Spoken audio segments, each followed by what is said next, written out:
So there was a guy who was a civilian working there. He was not military. He was a rigger. He described himself, I guess, in oil. And he had this day off. I've often wondered, what do you do on your day off in Shemya Island? Probably not much. So he was outside. It was daytime, and he's just looking out of the ocean because, like, what else are you going to do? It's January 1952. He's looking out, and then he says, I heard this noise above me. I looked up. It was a whirring, whining noise, and he saw this craft.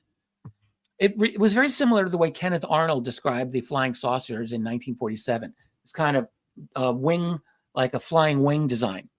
He said it was shaped like a bat. It had these two wings that came back, no fuselage. There was a dome in the center that was glowing red. And there were two greenish lights on either wing, you could say. And it was just there. And he's watching it going down like a leaf, he said, like this. And then it stopped about 75 feet above his head. It's pretty low, certainly close enough to get a very good look at this thing. And it stopped silent and dead, motionless, which he wasn't describing the winds, but I know the winds there are always intense. So this thing is just there. And then he said it tilted to go down and it just slid into the water and he gasped, he said. And then he stood there for as long as he could, waiting for this thing to come out of the water, but it never did. So to me, that's amazing. I've often thought, like, it had to be that moment when he's standing on a rock looking out at this thing had to be probably the most memorable experience of his entire life. Like, whatever else, his name was Eldon White.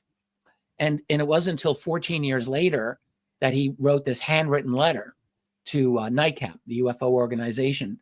And just, he said, look, this is what happened to me 14 years ago. Back in 1952, when this occurred, who would you report this to? There were no easy places to do that.